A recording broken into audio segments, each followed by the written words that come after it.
Yeah, hello everyone. Good morning, good afternoon, good evening, depending on when you are in the world. Welcome to this webinar. My name is Karen Chavez. I work for the Intersecretariat Working Group on Household Surveys. A few words about the Intersecretariat Working Group.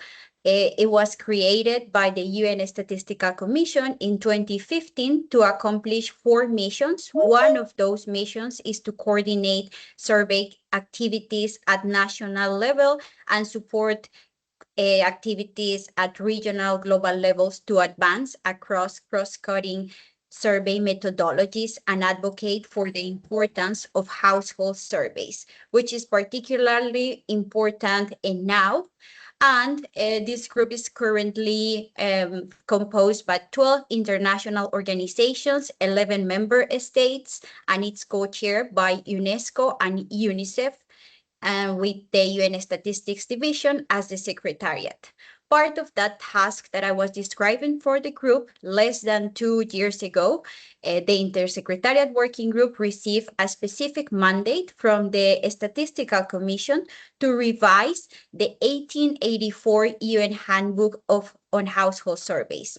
So I'm very pleased to share that the final draft of the handbook was recently adopted in March this year in the 57th session of the Statistical Commission, and this achievement reflects the contributions of many colleagues and partners, and I would like to extend a sincere thank you to Haoji Chen, the coordinator of the Intersecretariat Working Group, Charles Law, the technical lead editor of the handbook, the members of the steering committee, the additional members of the technical and dissemination committees, and nearly 100 drafters and reviewers who contributed to the handbook. These contributors come from national statistical offices, academia, survey consulting firms, as well as regional and international organizations. And of course, to the authors of the chapters of the handbook. Today marks the 5th event in our webinar series of the handbook. This session focuses on frames and sampling, which is chapter number 5 of the handbook. The 2 chapters authors, Del Roda and Juan Pablo Ferreira, will begin by providing an overview of the chapter's key content. This will be followed by a panel discussion with representatives from the U.S. Census Bureau and the Department of Statistics of Malaysia on how we can make the handbook most useful for countries and on the next steps for the Intersecretariat Working Group on Household Surveys. With that, let me hand over to my colleague Irene, who will moderate the session. Over to you, Irene. Thank you, Karen. So let me give everybody a couple of housekeeping rules of this webinar. So the first part will be the presentation of the chapter for about 30 minutes, and then we will have a panel discussion. And then at the end, the last half an hour will be dedicated to open floor question and answers.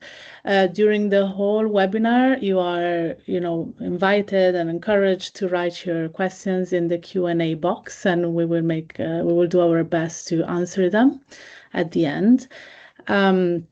Also, you're also very welcome to share experiences from your countries and from your own work.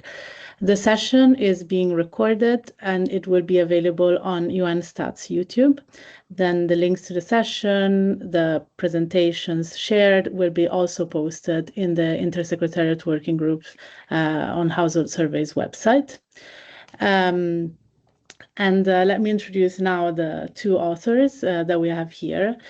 We have Dale Roda, who is the president of Biosat Global Consulting, where he leads a team of researchers who design and analyze household surveys. Those surveys are often to evaluate performance of government programs to provide childhood vaccines in low and middle-income countries.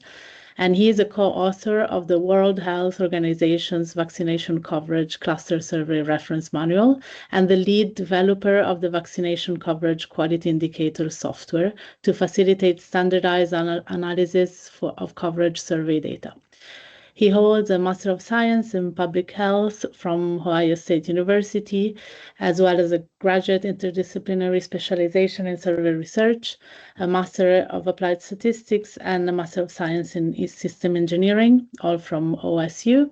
And he holds a Master of Public Policy from Duke University, as well as a Bachelor of Science in Mathematics with a minor in Physics.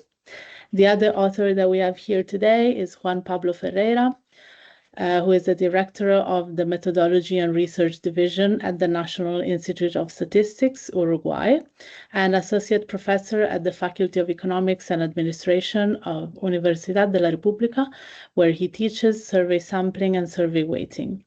He holds a PhD in data science from the Universidad Loyola Andalucía in Spain, a Master of Science in Big Data of the Universidad Europea Miguel de Cervantes in Spain, a Master of Science in Applied Statistics from Universidad Nacional de Educación a Distancia, and a Bachelor of Science in Statistics from Universidad de la República Uruguay. So Dale and JP, please, the floor is yours for the presentation. Thank you so much. Be careful instead of the exit event button here. Great. Welcome, everyone. We're delighted to be with you today and to share an overview of Chapter 5. And many of you have been following the various webinars for the various chapters. We've jumped around a little bit, forward and backward in the manual, but we're delighted to have you here with us to talk about this. Chapter 5 was written by the four authors that are mentioned at the bottom of the slides. JP and I were joined by Piotr and Silan, and we want to thank them for their contributions, and the perspectives that you'll hear today are from JP and myself, and we haven't run everything by Piotr and Silan, so they may weigh in later with a different opinion.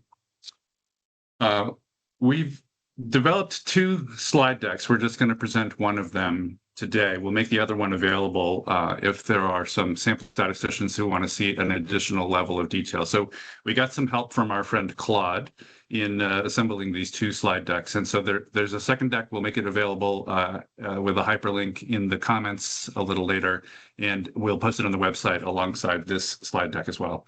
But our intention today is to do a high-level overview for survey professionals, talking about what's in Chapter 5. And we're not going to go into a lot of technical detail, but to talk about what's here. And then the three things, our organizing principles really for this talk are what does Chapter 5 affirm from earlier guidance from the UN?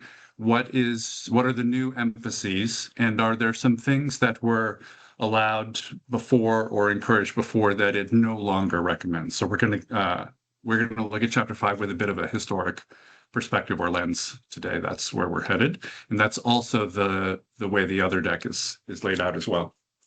So let's remind ourselves of where Chapter 5 sits in history. This is a timeline of some of the relevant guidance from the UN, and we begin Chapter 5 by saying that you should put down the new manual and go back and read all the old guidance because it's very good, and then come back and pick up and continue reading Chapter 5. These books are terrific and formative, and what we're trying to show in this slide is that the issues and topics that we're addressing in 2026 all have their roots and were introduced and covered in various ways, or they were hinted at in the earlier versions of the document. So I'm not going to go document by document and detail by detail, but we want to acknowledge that we're standing on the shoulders of giants, as is sometimes said, and that there are new nuances and new emphases, but for the topics of frames and sampling, the things that we're writing in 2026 are rooted deeply in earlier guidance, and earlier authors have wrestled with the same issues. We're talking about frames and sampling combined in Chapter 5 here. And so as a refresher, the figure on the right is shown sometimes with slightly different shapes. This is slightly different than the shape than the way we drew this idea in the chapter itself. But there is a target population that we're interested in. We're making inference about all of the people in the country, all of the children in the country, all of the target population, and then many, but perhaps not all of those, are captured in the sampling frame, which is our administrative list of sampling units that we could select and visit and interview. And then we draw a subset of that sampling frame into the sample using some sort of a design to decide who to pick and how they should be grouped or clustered or stratified. And then among the ones that we select and attempt to interview, a subset of those are findable, available, and amenable to having that conversation. And so those are the respondents. And then we use what we know about all of those groups to then draw conclusions about the target population, and then to add our list of appropriate caveats about what we can say based on what we had to work with and who chose to talk to us. So the frame is this this important element, which is the list of units from which we will draw the sample. And then the sample design is our strategy for conducting the survey in a way that's going to meet some of the goals that we'll talk about here on I think the next slide. Yeah. So we talk in chapter 5 about these mutual goals of the survey, that we would love in the end to have the survey be representative. We want to be able to generalize to the population of interest without needing to speak to all of them, which wouldn't be feasible or possible. We would like the quantitative outcomes to be unbiased or very nearly so. We don't want them to be, artificially above or below the true values for that overall population. Decision makers, program leaders, politicians, often they would like the estimates to be precise. They would like the estimates to not fall very far from the true value, and they'd like to have a range so that they have a sense of what the precision is. Of course, we want everything to be able to timely manner. Those stakeholders often would like to measure these things serially every year, every several years. And once they commission the study and gather the resources for it, they'd like things to be able to proceed in a timely fashion toward having those estimates so they can roll them into their decision-making processes. And we would like the whole thing to be affordable as well. So these are some of the goals that we have in mind as we evaluate the frame that we might use for a particular survey, and as we think about different trade-offs for the sample design.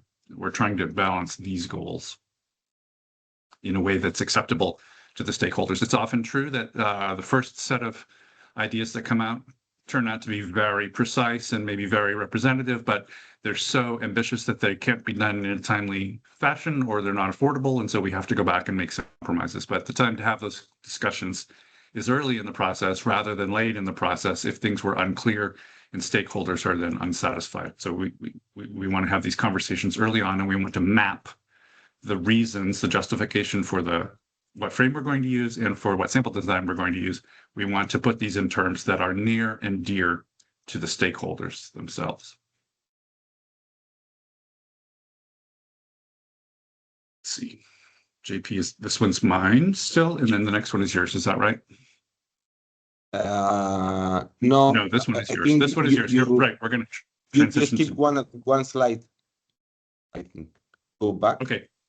I skipped one. Yes, my fingers. No. Oh, no, it's okay. It's my turn. Sorry. Here we go. Yeah, great. Okay. My friend JP. Hi, everybody. Sorry. So before talking about frames, I would like to take a step back. One of the main messages of the new handbook is that survey quality depends on the entire survey life cycle. Every stage can introduce errors. Some errors come from sampling, but many do not. We can have coverage error, non-response, measuring errors, processing errors, and estimation errors. Today, we work in a challenging environment. Response rates are declining, servers are become more expensive, census, which have traditionally been the foundation of many sampling frames, are also become more expensive and in some countries face growing coverage challenge. And at the same time, there is increasing demand for timely statistics, more detailed disaggregation, and lower server costs. As server organization, we are constantly trying to balance equality, cost, and timeless. New data collection modes such as web and telephone surveys can reduce costs and speed up production. However, they can also introduce new sorts of coverage errors and non-response. This is why the sampling frame becomes so important. The frames determine who has a chance of being selected. In many ways, it is where the survey process begins. If the frame has problems, those problems can affect everything that comes later. I like to think of the frame as setting a ceiling on server quality. It's important if important population groups are missing from the frame, increasing the sample size will not fully solve the problem. We can obtain very precise estimates that are still biased. Chapter 5 says that a good frame has three key properties: coverage, contact information, and auxiliary information. Coverage is critical because it determines whether all parts of the target population have a chance of being represented. If some group of geographic area are not included in the frame, then some members of the target population have zero probability of selection. This creates the potential for coverage bias because we violate one of the basic principles of probability sampling. The magnitude of the bias depends on two factors: the proportion of the population that is missing from the frame and how different the excluded population is from the population that is covered. Contact information determines whether we can actually reach the sample unit. Poor contact information can reduce response rate and increase server costs because more effort is needed to locate respondent. It can also become a source of bias if the units that are difficult to contact differ systematically from those that are successfully reached. For the other hand, auxiliary information is especially important today. We use it to support the sampling design, including certification and sampling allocation, and we also use it for non-response adjustment and calibration to reduce non-response bias and improve the precision for server estimate. As response rate decline, auxiliary information become more valuable than ever. It helps us improve efficiency and reduce some of the bias that can arise through the server lifecycle. Next slide, please, Dale.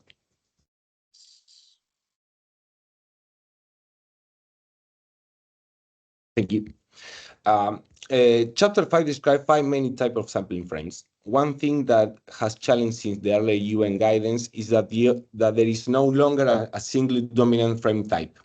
Historically, many national statistics offices relying mainly on census-based area frames. Today, the situation is different. Modern survey system increasing combine information from census, administrative record, telephone database, and geospatial source. So when looking at these 5 types of frames, it's useful to think of them as a complementary tools rather than the competing alternatives. The first type is person level frames. These are a list of individuals, usually population registered, where they sit, such as Sweden, Denmark, or the Netherlands. They are often considered the gold standard because they make the sampling process very simple. You can select people directly from the frame.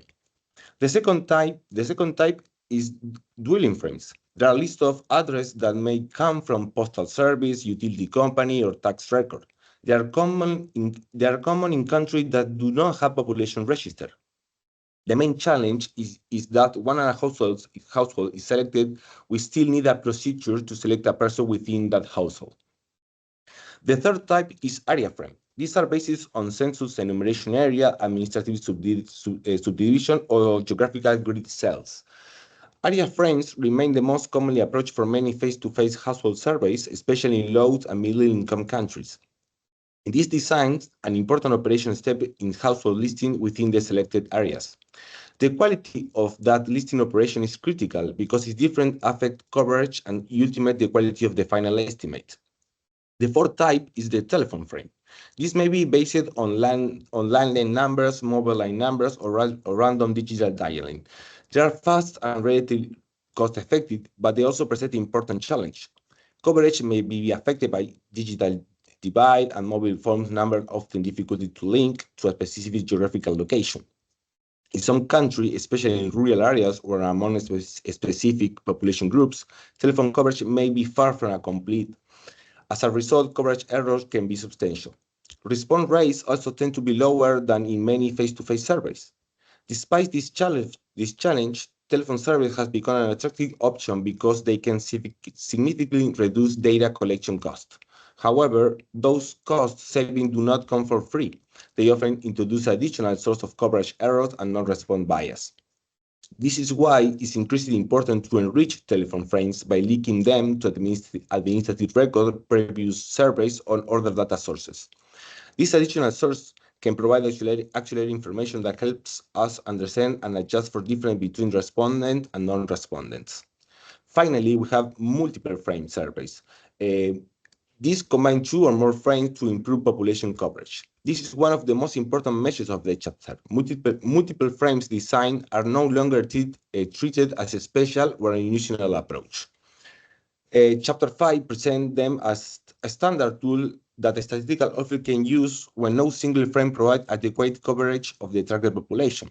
This idea becomes especially important when we discuss dual frame surveys and telephone frames in the next slide. Jael, if you next, please. Thank you. This is probably one of the most innovative parts of the chapter and one of the three major additions compared with the previous UNS guidance. The idea is actually very simple. Traditional area frames are built from census enumeration area. The problem is that people move, city grows, and new settlements appear, while the frame may remain unchanged for many years. A grid population frame starts with a map divided into many small cells using satellite images, building full footprints and other information. We estimate how many people live in each cell. In other words, instead of asking where people lived 10 years ago, we try to identify where people live today. This population estimate can be used as measure of size when selecting primary sample unit. In that set, they can enroll a similar to census count in a PPS design. Another advantage is that we can create PCUs with more balanced population size and more balanced field workloads. This means that interviews are less likely to face situations where some selected area contain very few households while others contain many other than expected. The key idea is that these products are designed to represent where people live today rather than where they lived when the last session was conducted. The handbook is quite explicit on this point. In some situations, it may be preferred to be construct a frame using recent grid population estimate because they can better reflect the current population distribution than an old census frame. Why does this matter? First, the production are updated much more frequently than a census, often every year.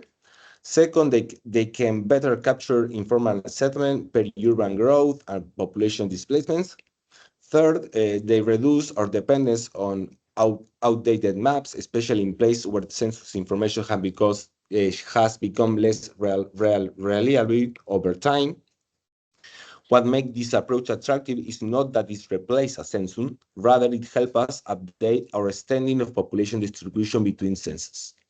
Of course, grid population data also have limitations. They are estimates, not actual count. Their quality depends on the underlying models and data source. They also contain much less information than a census frame. Usually, we know where people and roughly how many people live there, but we know much less about their demographic characteristics. And in most surveys, household listing is still required after selecting the sample area. A common misconception is that grid population data replaced field listing. They do not. In most applications, they replace the first stage area frame, while household listing is still required after the sample area have been selected. So the message is not that grid frames replace traditional frames. The message is that provide an important new tool, especially in places where census information is old or incomplete. Next slide, please, Dave. Okay, dual frames. The next innovation is dual frame surveys. The reason this design are become more important is simple. In many situations, no single frame provides complete coverage of the population. Each frame has a strength and weakness. Instead of relying on one imperfect frame, we can combine two or more sources.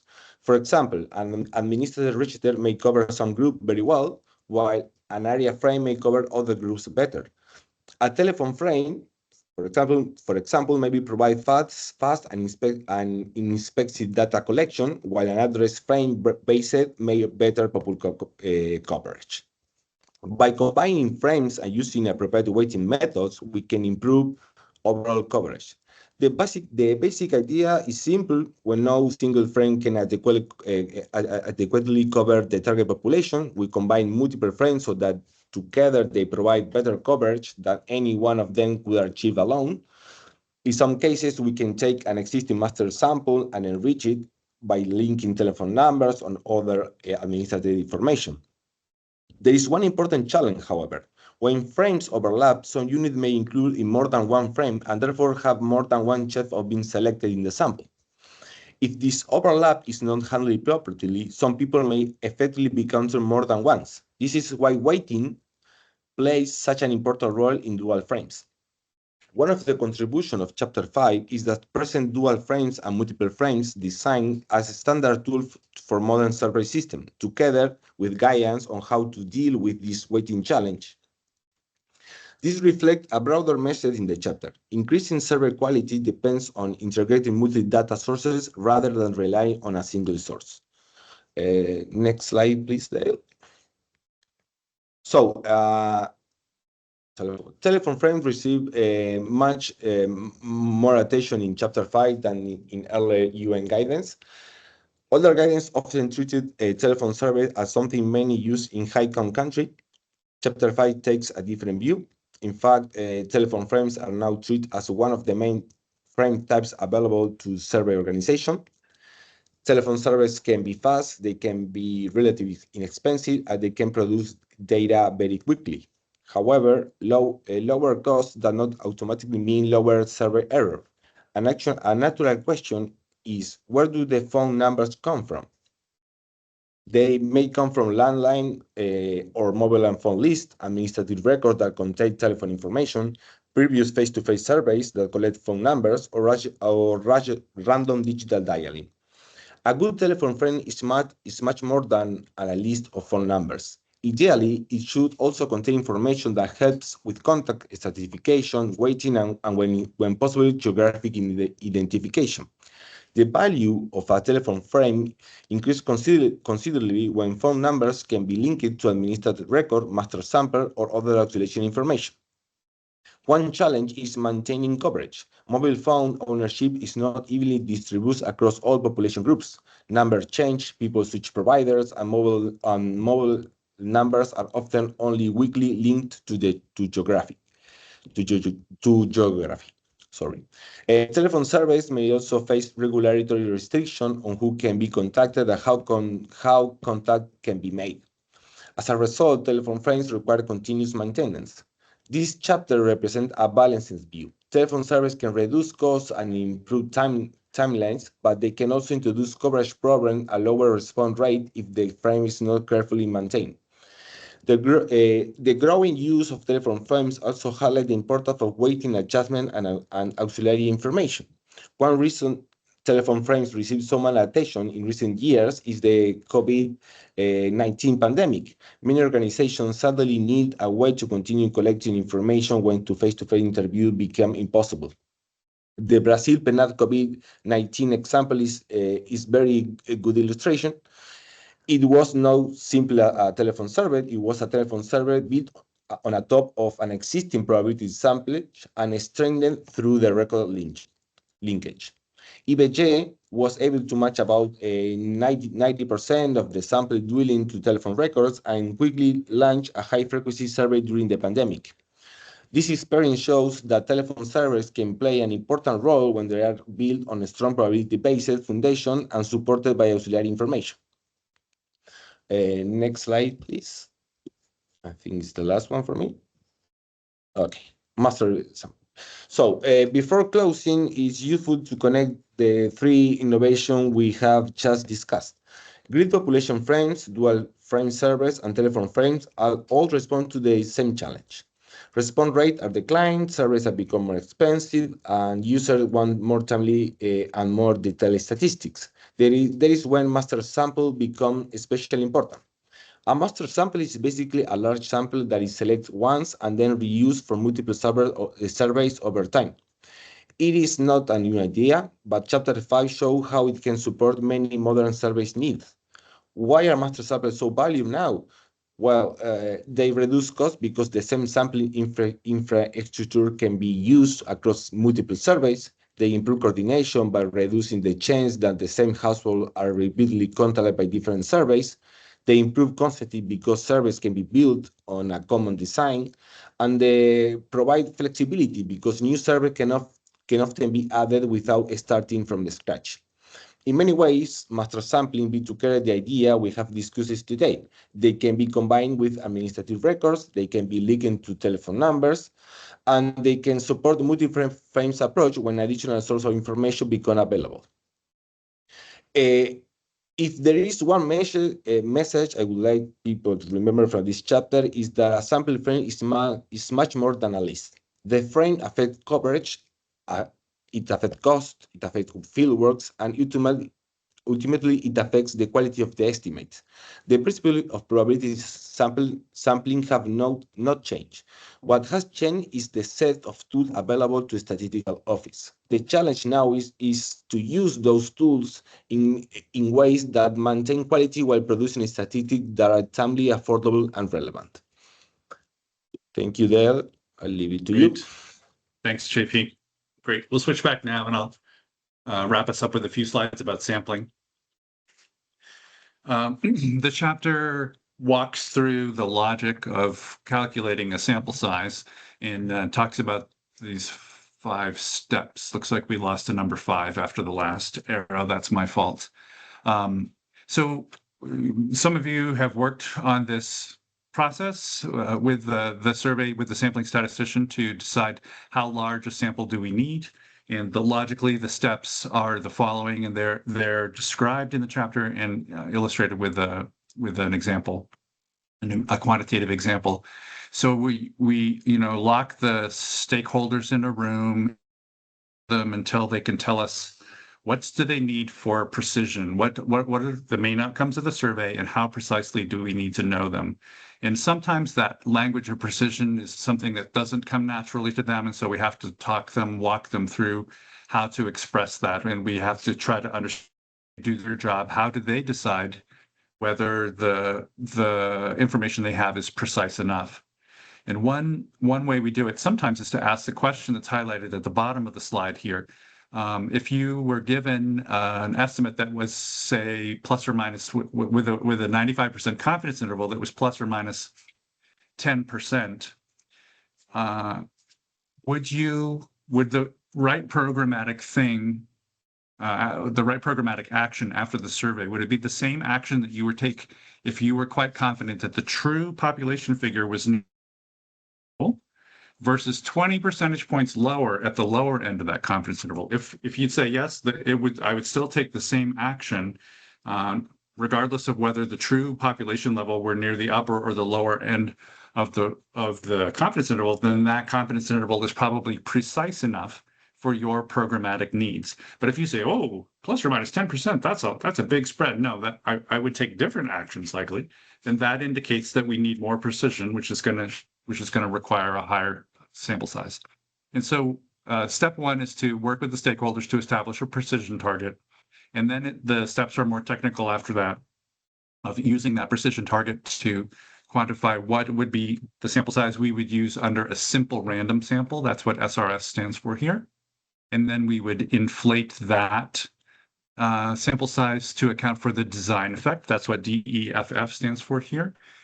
We'd inflate by the design effect, which is the quantitative factor that measures the statistical inefficiency of using something other than a simple random sample. And then we would use what we know from other recent surveys about the response rates using the modes of data collection that we're envisioning using and the eligibility rates.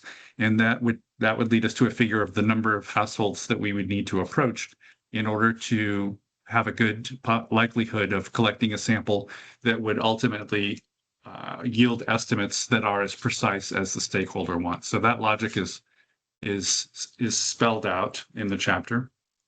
Another thing that's spelled out with regard to selection is what to do, as JP indicated, what to do when you selected the household, they've opened the door, they're happy to talk to you, and now you have to decide which of the eligible persons from that household is going to be the respondent. So there are several methods for selecting respondent within the household.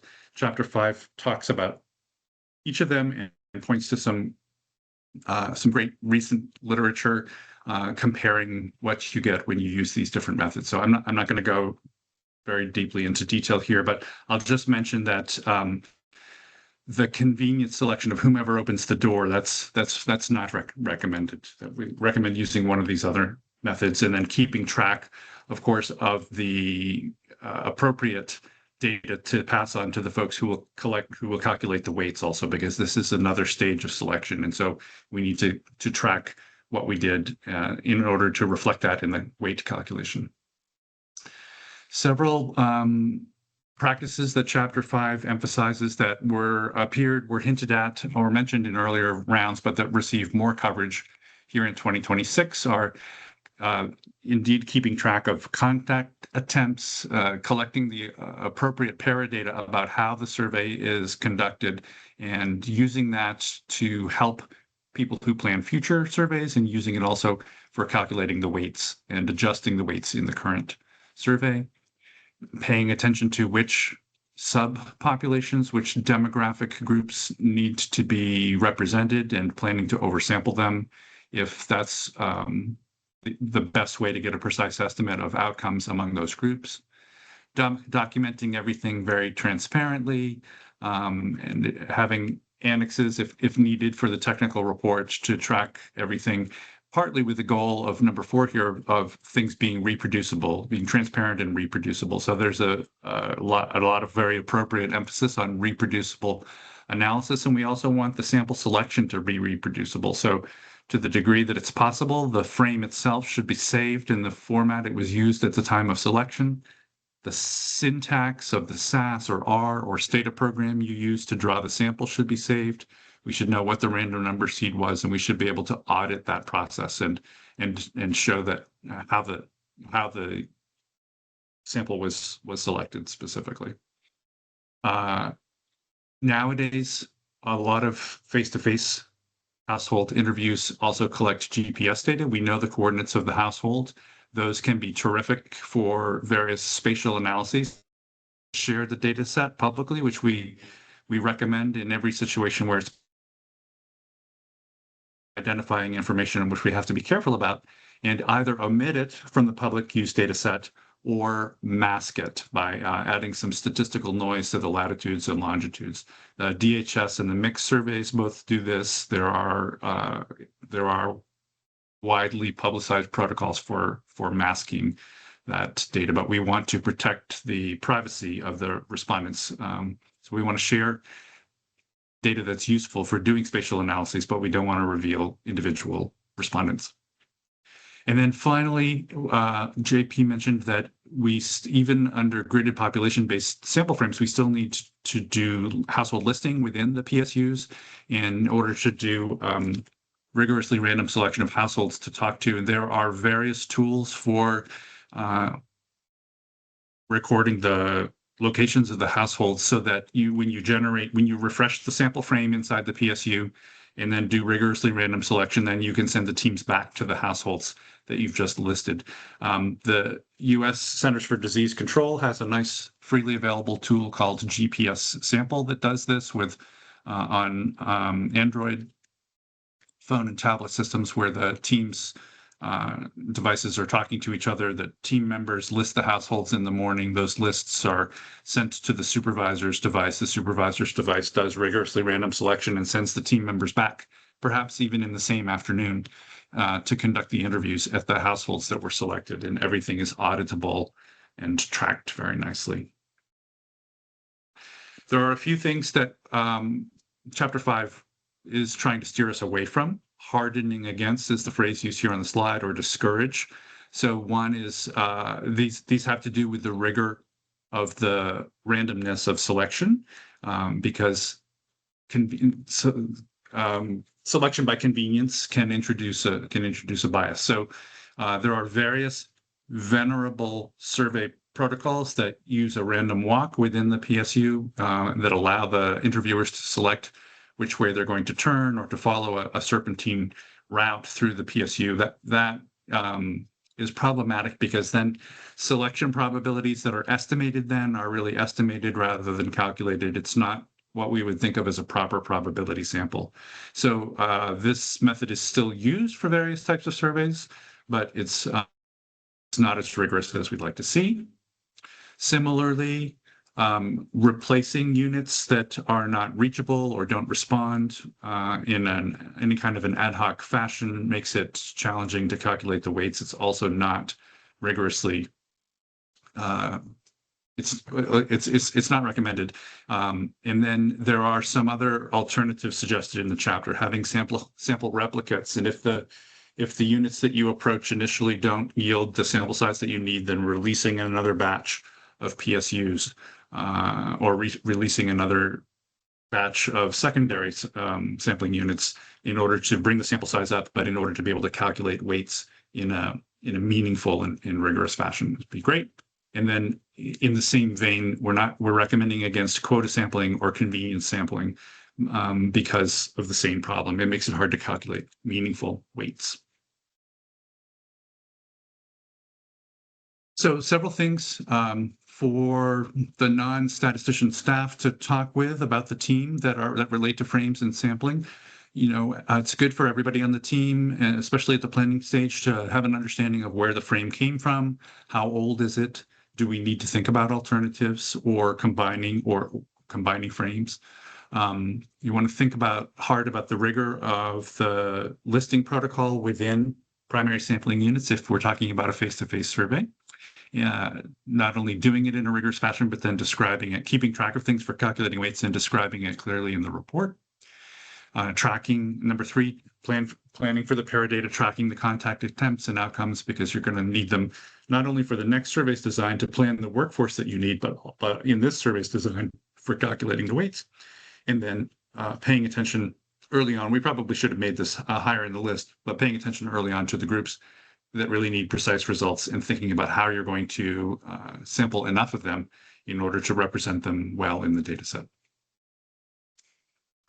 Sampling statisticians have a funny reputation that maybe they don't like to talk to other people. Maybe they like to sit in their office and push numbers around. But really, we're pretty social. We love it if you come and ask the kinds of questions that we see here. So these are some questions. I'm not going to list them in the interest of time here. I'll just let your eyes range over them. They all relate back to the things we've been talking about on the previous slides. But we want the idea of what we're going to use. This should be a topic of discussion and not a given at the start of the survey project, that all of the stakeholders should be involved. And as JP mentioned several times, it affects all those 5 things that we had on the earlier slide. It affects the cost, it affects the representativeness, it affects the precision. All of these items have real effects on the quality and really ultimately then the credibility of the survey in the end. So it's worth having a conversation about these items. There we have some suggested reading here. We've mentioned weighting over and over again. So our sister chapters 8 and 9 are about weighting and analysis. And of course, all of the chapters are sister chapters. This all works together well, but sampling and frames then fold naturally downstream in the process. Well, even upstream. I mean, the plans for the weighting should be made at the same time that the sample design is selected and chosen. So these naturally meld together and can be read together because they're all going to work together. And then going back to some of the earlier venerable UN literature, some recent references on sampling and on calculating weights. If you want to know more about graded population data sets, you can look up here some of the types of data sets you could look up. there. And then, as I mentioned, we have another deck that is the same material, but with more equations in a little more technical detail that we'll share a link to. We'll talk with the UN about whether to do a separate briefing with that or whether we should just leave it out there for folks who want to peruse it and contact us with questions. We're gonna wrap up here. But here are some things that we hope that our slides will prompt you to think about. I'm going to cede the rest of the time here so that we can get on to the panel and open up for discussions. Thank you, everybody. Thank you, Dale and JP, for this very comprehensive overview. I'm sure that people will now be, both curious and encouraged to go and read the whole chapter, as well as the other readings that you have suggested. We can now move to our panel discussion with our invited discussants. We have here Luke Larson, who is a mathematical statistician in the Center for Behavioral Science Methods at the U.S. Census Bureau. He has worked at Census for over 20 years with experience in demography, survey methodology, sample design, norm-response behavior, predictive modeling, statistical programming, and innovative data science applications to said topics. He holds a master's degree from the University of Nebraska-Lincoln in survey research and George Mason University in statistical science. We are also joined by Mr. Maud Yazid bin Kazim, who is the Senior Director of the Price, Income and Expenditure Statistics Division at the Department of Statistics of Malaysia. He is overseeing the department is overseeing official statistics on prices, households, income expenditure, and cost of living. He has deep expertise in national accounts, GDP compilation, and economic censuses and surveys, and has represented the DOSM internationally as co-chair of the ESCAP steering group for the regional program for the improvement of economic statistics in Asia and the Pacific, alongside with CESRIC, ASEANSATS, UNESCAP, ADB, UNICEF, UNDP, and the World Bank. He is also council member of Institute Statistics Malaysia, past president of the Association of Statisticians of the Department of Statistics of Malaysia, and a member of the Malaysia Economic Association. He holds a master's degree, Master of Economics from University Utara, Malaysia. So welcome to both. And let me ask you the first question. Let's start with Luke. So Luke, could you please tell us about your office work around sampling frames and sample selection methods? How is the survey program set up, and where is the relevant team in the program? Yes, of course, and thank you for inviting me to this discussion. I'm looking forward to talking about some of these things in great detail with all of you. I had a great time reading the chapter. But to answer the question, I would start off by talking more broadly. The Census Bureau administers over 100 sample surveys that are targeted towards a wide range of populations. Samples of households, of businesses, government entities, and whatnot, in addition to the larger operations such as the decennial census. The larger survey programs are managed through a collection of different branches and divisions, while some of the smaller programs can be managed through a single branch. And each of those is responsible for maintaining their own sampling frames and their own sampling selection methodology.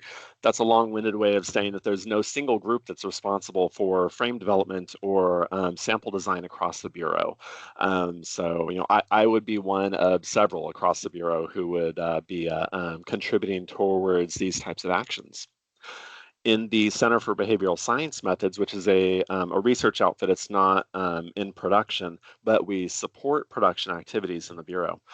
We often work with secondary data analysis, where it's important to have knowledge of the frame construction and the sampling strategy employed for a given survey.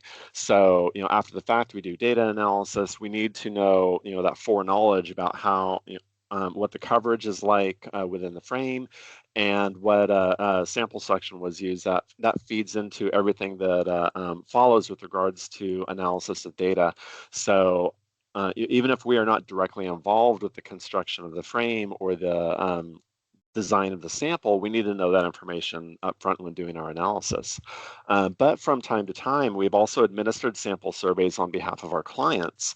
And for these projects, we rely on the techniques that are outlined in this chapter to procure and maintain a viable sampling frame and to devise an appropriate sample selection method that yields a sufficient representative response pool to address the research questions as requested by our clients. So a lot of what I was reading in the chapter was very familiar. These are the typical types of considerations that we have to think about on both major topics when we are executing the preparations for administering the survey.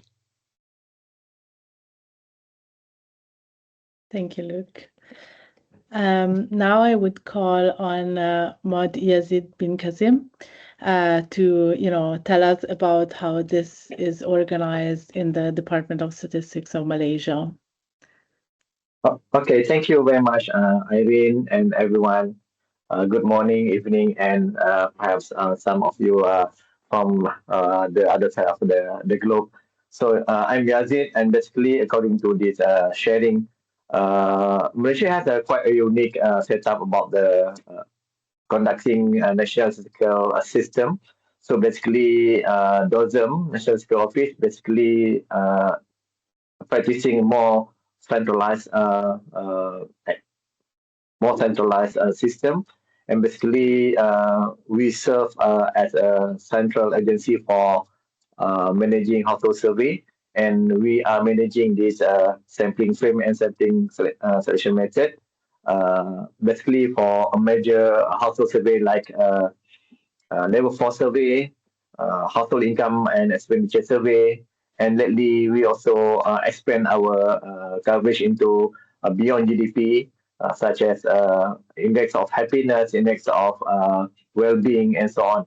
And in case of managing the master frame, basically we have established the Malaysia Statistical Address Register, which is comprises household frame that we get from housing and population census.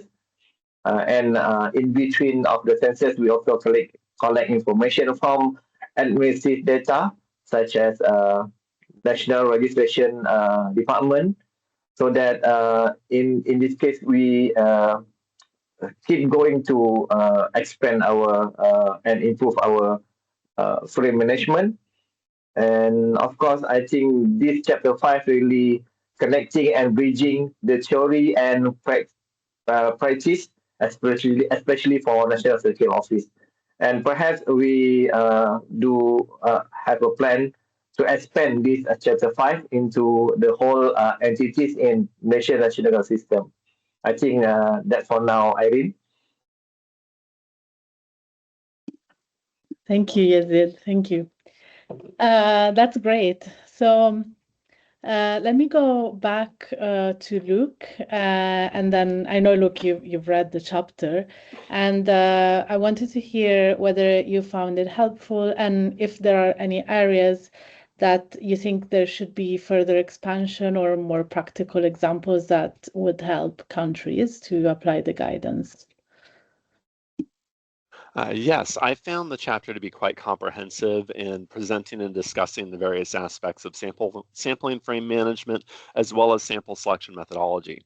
The material that was presented is in line with industry best practices, and it reflects the collective knowledge in the field.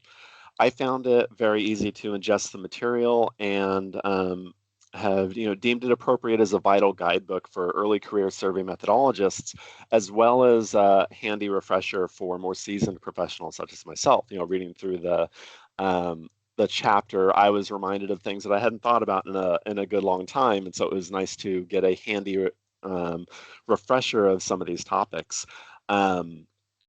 I found the case study examples to be well representative of the concepts and techniques that were being conveyed, but I agree with the notion that there probably could have been more of the examples throughout the text, particularly on the frame development side. The sampling design half was had much more in terms of practical examples that I felt that was about right. There was less so for for the frame development side that I think could have used a little bit more in terms of translating from concept to put into practice. And that would have done better to demonstrate how to employ some of these techniques. I do have observations on a few things that I felt might have been oversights or could have used some further clarification, but I don't know if those are items pertinent to this question or if I should hold them for open discussion. No, I think you I think can now. mention them. Yeah. I think Fair we'd love to enough. hear them now. Okay, so I have 4 items that I've jotted down. I can discuss and we can bring up. The first one that I had noted regarded sample selection. As I was reading through the process and the slide that was presented giving the 5 steps was illustrated this process very well.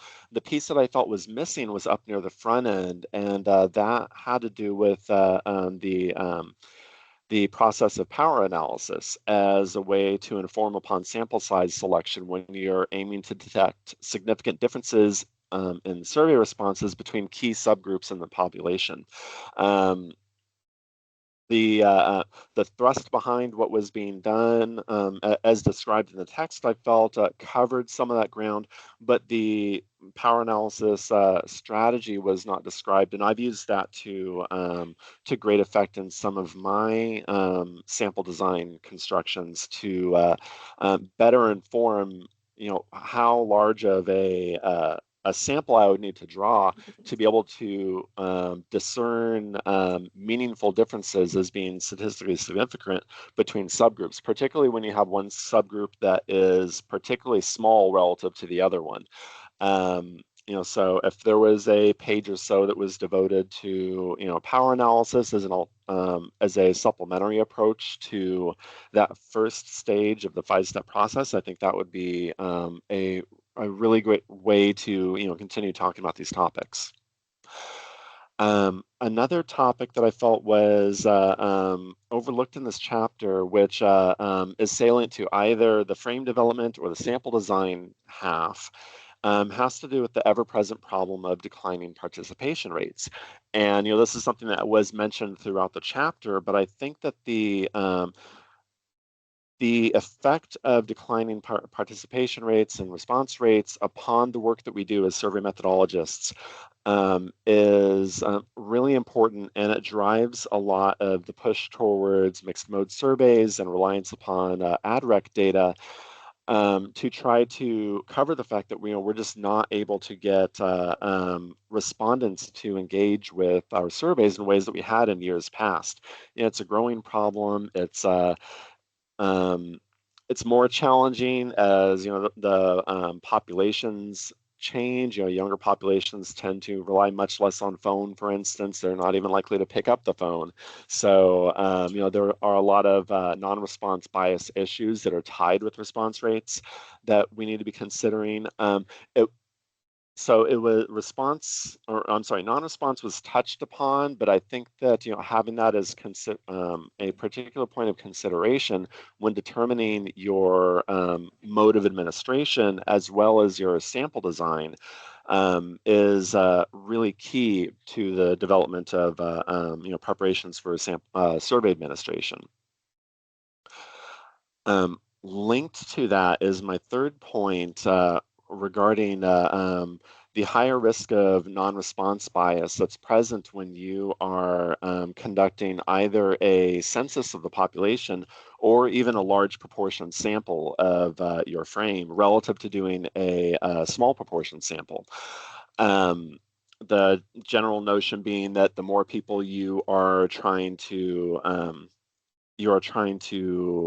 survey for your study, the greater chance that more of them are going to exhibit non-response. And if there are particular factors that are underlying their propensity for non-response, then that that higher degree of non-response bias, comes to the foreground. And that's one of the motivations why we try to go for as small of a sample as possible, not just for reducing respondent burden or reducing costs, but also this notion that we're trying to minimize that non-response bias effect. And then my final point is really just a minor note. I was reminded of it as we were going through the slide presentation earlier, having to do with the multiple frame surveys. I had noted at the time that there are some risks involved with doing this type of a frame construction, because it is fairly uncommon that you have multiple frames going into a single construction that are all based around the same point in time. So you've got you have representatives coming from one frame that are based on a different point in time than representatives coming from another frame. And so there is an issue of proper representation when you're combining the frames that would need to be adjusted. It's not that I would say don't do it. It's more, these are just additional considerations that we would want to keep in mind if we're going to move towards a multi-frame approach. I'm sure there are other small things that I might think of along the way, but those are the key things that stood out to me as things that could be further addressed within the body of the text. But overall, I thought it was very comprehensive and a wonderful read. Thank you very much to the authors. Thanks, Luke. Those are all very helpful.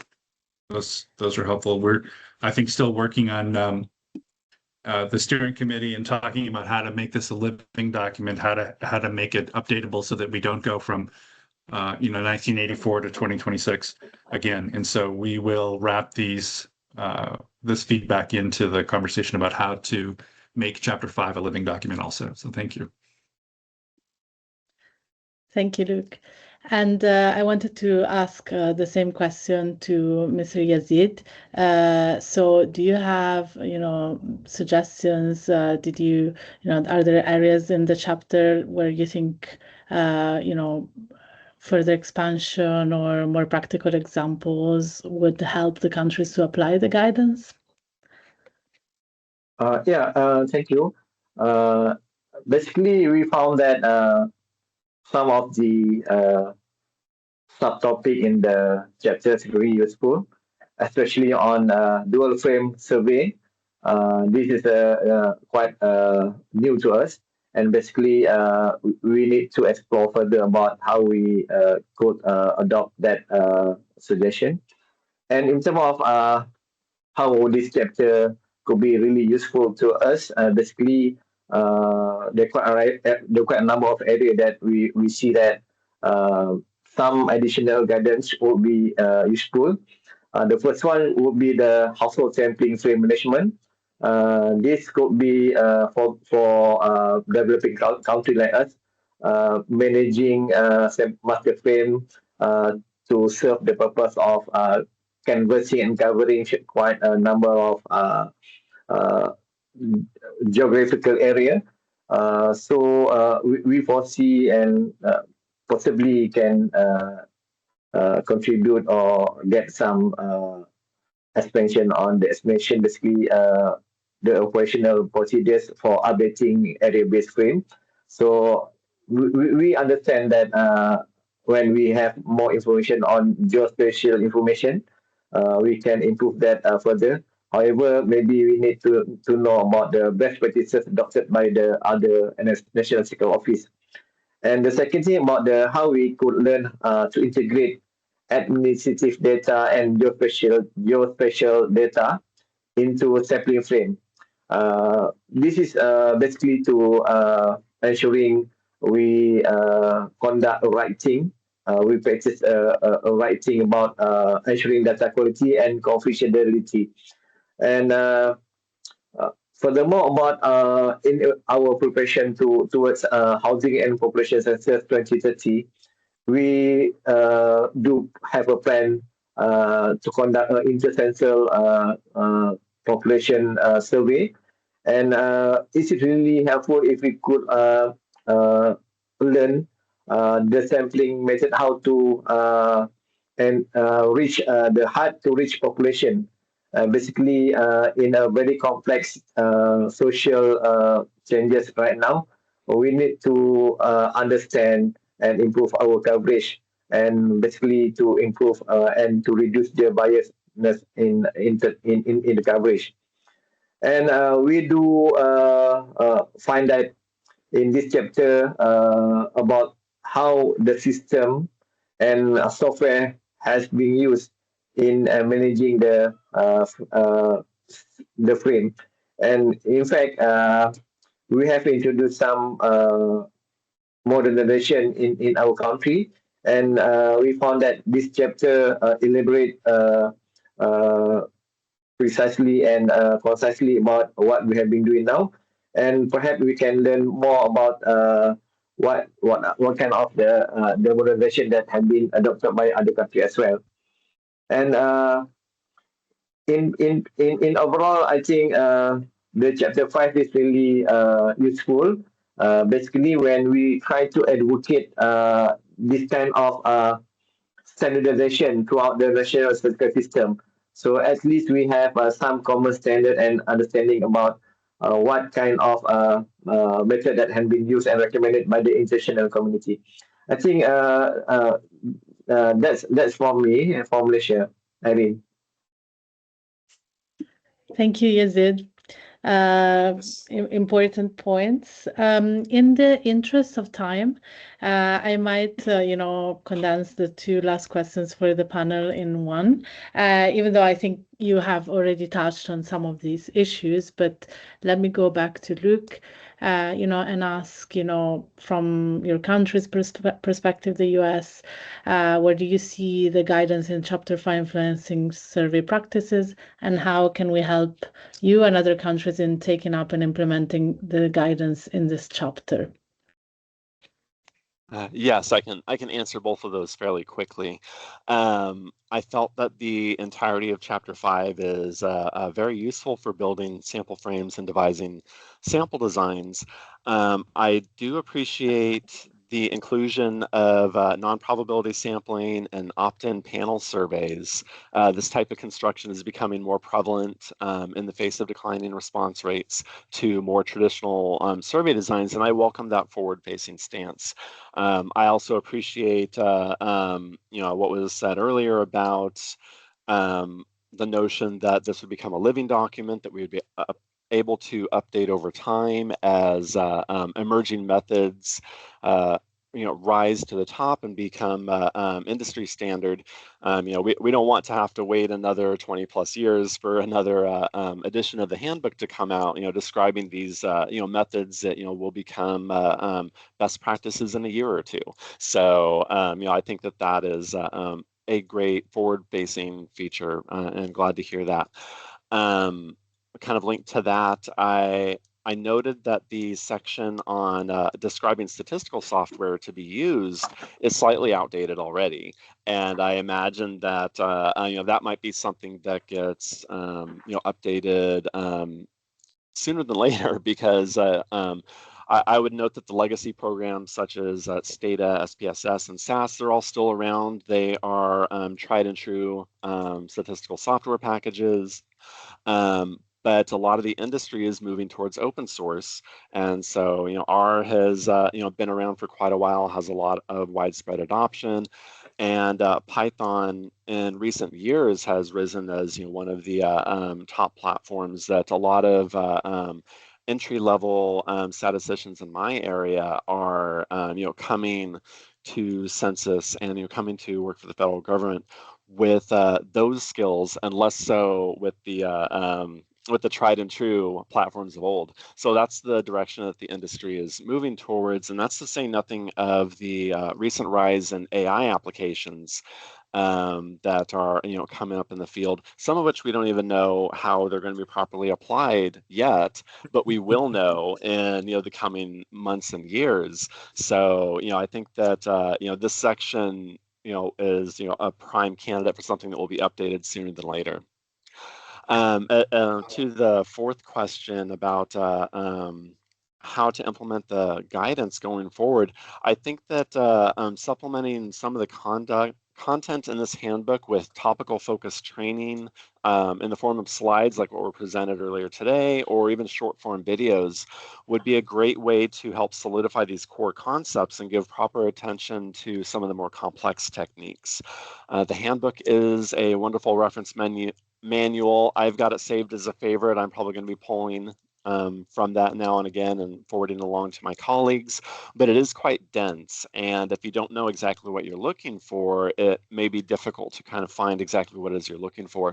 So having some supplemental materials that are more topically focused and linked to the handbook, I think would be a wonderful resource to help you find exactly what you're looking for and apply those methods and techniques more readily. Thank you, Luke. And thank you for the suggestions. I can definitely say that we are working on, as has been mentioned, it's a living document, but we at the Intersecretariat Working Group on Household Surveys, we are specifically, working on collecting use cases on AI. So I also encourage everyone who is present here, if they have, examples, they can, share them now or, separately by email. Let me ask Yazid too this question. So where do you see this chapter's guidance influencing the survey practices in Malaysia? And do you have suggestions to help you and other countries taking up and implementing this guidance? Well, thank you. I think this chapter gives us some new option about adopting recommendation. So let's say about how we can improve our sampling frame management. Especially this chapter also discussed about telephone frame, which is quite new to us because we could not have comprehensive information on this. And also the person frame for us is quite okay. However, this chapter really gives some option about modernization, about managing the sampling frame and so on. And basically, we are exposed to a new frontier of coverage by reading the country experience in this chapter, and especially about how we could handle the under coverage and over coverage. And perhaps in terms of modernization as well, as our colleague said that the usage of statistical software, and in fact about how we could learn about how to balance about maintaining the accuracy and strike balance between the financial allocation that as we know that is the resources of this national security are about very limited for the time being, and the demand is expanding, and also we keep receiving a request to provide or to provide the users about sampling design as well, and about advocating this chapter to entire community, statistical community in Malaysia. I really appreciate this chapter would provide a baseline basically to communicate as in Malaysia we are currently updating our statistical act, and perhaps one of the mandate that given to us recently would be how we could coordinate statistical activities throughout the national statistical system, and standardizing the frames, be it establishment, household, person, is really challenging to us because once the statistical act is endorsed by the government, we will quickly require us to standardize, coordinate activities about this area. And last but not least, I think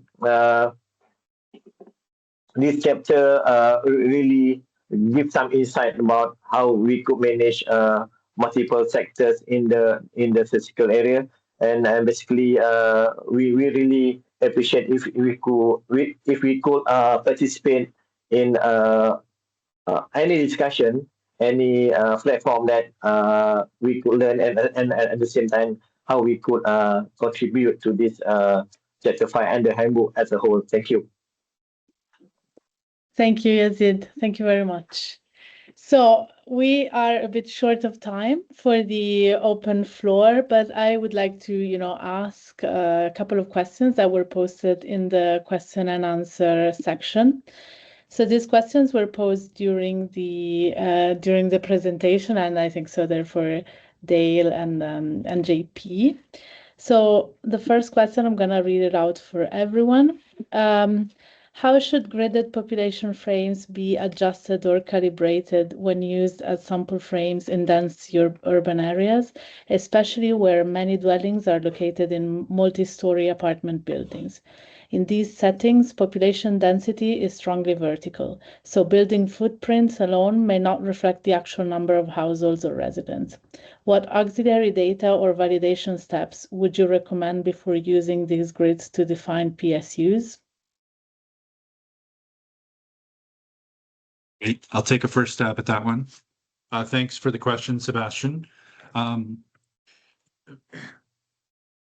our last slide with pointers to things to read, we recommended going to read about how some of the gridded population data sets are constructed. There are methods, papers, and reports associated with each of those sources.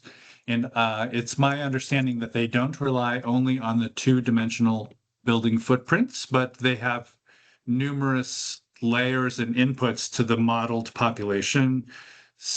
How many cell phone calls are originated or ending in the cellular towers nearby, and there are numerous inputs that would help to capture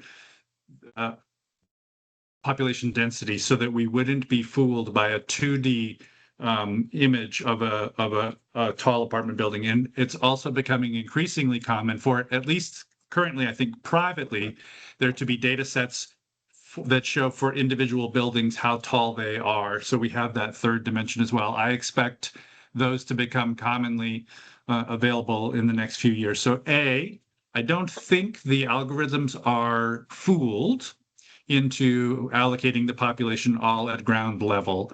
I think they're already taking care of that. But you raise a really nice point here about validation steps. So my first pointer is to go and look at the inputs that they use and the reference documents for those populations to confirm my hunch that there are numerous inputs that would incorporate the third dimension or incorporate the total number of people there. And then number two, it's always great if when working with one of these frames, if we can include the question, how many people live in this household so that we can model the population, estimate the population and compare it to the figure from the frame. And so in the surveys that I'm doing where I use gridded population frames, which is more than half of the work that I'm doing now these days, we're always asking, we're trying to go back and revalidate that weight, revalidate that measure of size that we used when we selected this PSU by asking in each of the selected households how many people are there. We can do the classic exercise then of estimating the total population. We can make a graph to where hopefully Y is roughly equal to X or some interesting function of X. So validation is an important step. I'm not saying turn off our brains and just believe the model. We don't want to ever do that. But I think the models are probably capturing this, and then including an extra 1 or 2 questions in the survey, although it might be a survey about something else, to try to estimate the total population there is worthwhile. And then sharing that back, I'm sure that the data set developers would be interested in seeing that section of your report. We asked how many people were here, we modeled it, we plotted it, Y versus X, and here's what we found. And then that might begin an interesting discussion with the team at World Pop or the team at Landscan or whomever. Those are my first thoughts. JP, do you have anything to complement my thoughts? No, I think you say all. Okay. Thank you, Dale. So let me move to the other question. And first, before I read it, I encourage people, if we still have a few minutes, so if you have other questions, please don't be shy. You can write them in the Q&A, or you could also ask them yourselves. Just raise your hand and we can give you permission to speak, to use the microphone. Okay, so the other question is from Razim Rustem. And he's asking how to balance design weights from dual frame before calibration, because when we have two population frames, usually design weights will give 2 times the population.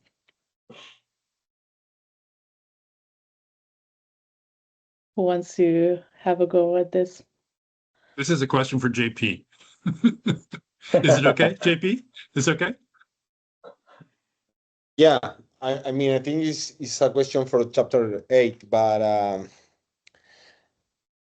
can you read again the question? Sorry.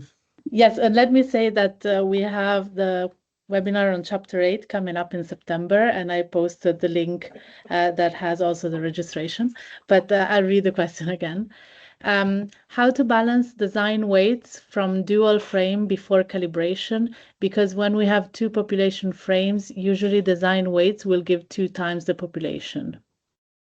Yeah, in that case, you have to try to estimate the multiply factor. That is, what is the probability to be selected from the two frame, because the interception that they are in when you join the two frames. The multiple factor can estimate using various methods. I think Sharon Lord has a very good practical methodology to do this, but I think it's more than for the weighting chapter. I mean, I think Diego and Kevin covered that topic in that chapter. But basically, you have to try to estimate the probability to be in one or two of the frames, basically, because sometimes you cannot do the link or the merge, because you haven't a ID to merge the two frames. So you have to make a model to try to estimate that probability to be in one or two frames. That is the multiplicity factor, basically. And then you do the calibrate that. Also try to arrange that, or at least cover that problem. Thank you. So I see there might be a new, yes, Dale posted a link. Great.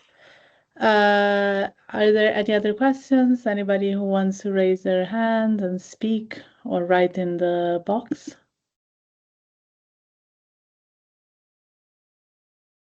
So if not, I do have a question. I think you covered this, but I just wanted to ask, for, like a brief suggestions on what would be, because we know that some countries face challenges in census coverage and administrative data too.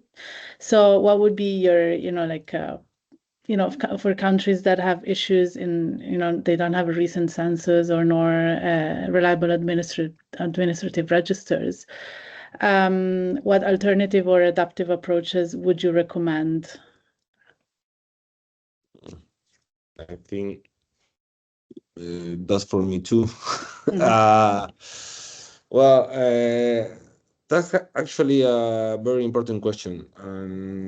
One of the reasons is why Chapter 5 introduced several new approaches to frame construction.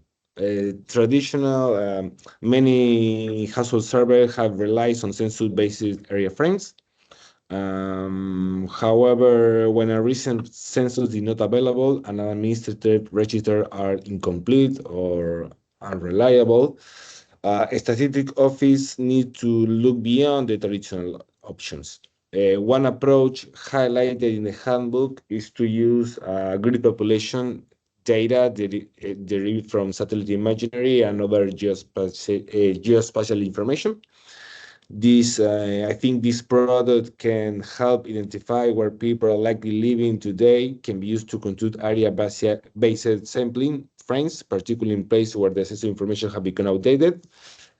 I think a second approach is to combine multiple imperfect sources rather than relying on a single sources. For example, a statistical office may combine older census information, a local administration list, telephone information, geographic data, and other available sources to improve overall population cover. I think one of the key messages of chapter 5 is there is rarely a perfect frame. The objective is not necessarily to eliminate coverage problems completely, but rather to understand them, measure them, and reduce them as much as possible. Ultimately, there is not a single solution that works everywhere. The appropriate strategy depends on country statistical infrastructure, available data source, and operational constraints, I think. Rather than proposing a replacement for census, I think the handbook provides a broader set of tools that can help the statistical office build and maintain a sampling frame when traditional sources are unavailable, out of date, or incomplete, I think. Thank you. So I see no other raised hands or questions in the Q&A. So let me just invite everybody to look at the chat. We posted some, important links, where you will find the recording of this webinar and also past webinars if you're interested. Then in the Q&A, Dale has kindly posted some, further readings about the questions that were posed. And thank you, everyone. Thank you to the speakers. Thank you to the discussants for the important suggestions. And thank you to the participants who posed the questions. It was a very, very interesting webinar. And hopefully there will be another one, more technical one, as Dale suggested. And thank you, everyone. Have a good day. Have a good evening, depending on where you are. And see you next time. Thank you. Bye. Thanks very much, Thank you, everyone. Erin. Thank you very much, everyone. Thank you all. Thank you very much. you. It was a Thank you pleasure. all. Thank you. Thank you, Luke.